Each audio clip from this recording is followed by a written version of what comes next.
Președintele Zelenski a declarat pe data de 25 februarie că Rusia pregătește o nouă ofensivă care va începe la sfârșitul lunii mai sau în vara anului 2024, în concordanță cu evaluarea Institutului pentru Studiul Războiului că forțele ruse au recâștigat inițiativa la nivelul întregului teatru de operațiuni și vor putea continua operațiunile ofensive când și unde aleg ei, atâta timp cât dețin inițiativa. Zelenski a mai declarat că armata ucraineană are un plan clar de a contracara forțele rusești. Institutul pentru Studiul Războiului continuă să evalueze că forțele ruse au recăpătat inițiativa pe întreg teatru de operațiuni în urma contraofensivei eșuate a Ucrainei din vara anului trecut și că Rusia va putea probabil să determine ora, locația și amploarea viitoarelor operațiuni ofensive în Ucraina dacă Ucraina va desfășura o apărare activă pe tot teatrul de operațiuni în 2024, cedând astfel inițiativa strategică Rusiei. Forțele ruse vor avea capacitatea de a manevra concentrările de rezervă și de a determina cum și unde să aloce resursele, forțând în același timp Ucraina să răspundă defensiv atâta timp cât Rusia va menține inițiativa strategică. Forțele ucrainene ar putea refuza Rusiei aceste oportunități dacă forțele ucrainene au suficiente mijloace pentru a contesta inițiativa rusă și a-și continua propriile operațiuni ofensive în 2024. Asta dacă ajutorul american pentru Ucraina, USAID, va continua. Potrivit Le Monde, președintele francez Emmanuel Macron a anunțat o coaliție pentru a furniza Ucrainei rachete și bombe cu rază medie și lungă de acțiune. Potrivit acestuia, s-a decis crearea unei coaliții pentru lovituri profunde și, prin urmare, rachete și bombe cu rază medie și lungă de acțiune. De asemenea, el i-a îndemnat pe europeni să producă mai mult. În următoarele 10 zile vom face toate aceste eforturi pentru că am intervievat multe țări europene și non-europene care au muniție, spune Macron. Suedia se va alătura NATO după aprobarea oficială de către Ungaria a candidaturii de aderare a Suediei pe 26 februarie. Ungaria a fost ultimul membru NATO care trebuia să aprobe cererea Suediei, dar aderarea Suediei la alianță a fost un punct major de conflict între Parlamentul Ungariei și, bineînțeles, prim-ministru Viktor Orban. Suedia va deveni acum al 32-lea membru al NATO după finalizarea procedurilor oficiale de aderare. Ziua 734 a războiului din Ucraina.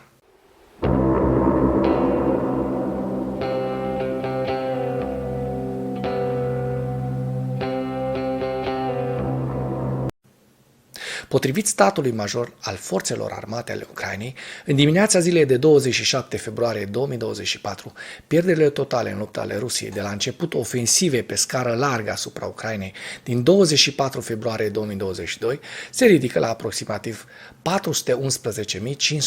411.550 de militari. În ultimele 24 de ore, Rusia a înregistrat pierderi grele pe întreg frontul din Ucraina, între care amintim 850 de militari, 16 vehicule blindate de luptă, 16 sisteme de artilerie.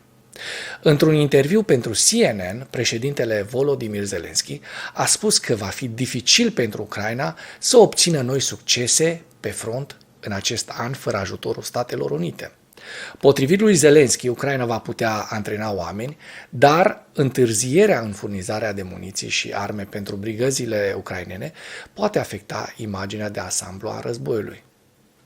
Prin urmare, a subliniat președintele, comandantul șef al forțelor armate Oleksandr Syrskyi dezvoltă în prezent două opțiuni pentru planuri de acțiuni ulterioare. Dacă Ucraina va primi ajutor de la Statele Unite, va putea începe să îndepărteze Rusia de pe teritoriul său. Dacă nu va primi, atunci va trebui să se concentreze doar pe apărare, a mai spus șeful statului. Zelensky a adăugat că a vorbit despre pachetul de ajutor cu președintele Camerei, Mike Johnson, și s-a simțit optimist după această conversație. El a spus că va face totul pentru a sprijini Ucraina și este de partea noastră și înțelege cât de eroici și de buni sunt oamenii noștri, soldații și civilii ucraineni, a conchis președintele. Președintele Zelenski a semnat legea privind eliberarea recruților care și-au încheiat serviciul militar în timpul legii marțiale. Informațiile despre proiectul de lege apar pe site-ul Radei Supreme. Se indică faptul că pe 26 februarie proiectul de lege a fost returnat cu semnătura președintelui Ucrainei. Așadar, rotația trupelor de pe frontul din Ucraina, rotația trupelor ucrainene, va avea loc. În ceea ce urmează, vă prezint un slide cu evoluția de ieri a celor mai importante fronturi din Ucraina. Hărțile sunt creația Institutului pentru Studiul Războiului. Pentru mai multe informații, accesați linkurile din comentarii.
Mulțumesc pentru vizionare. Dacă vrei să susții acest canal, abonează-te la Animatura.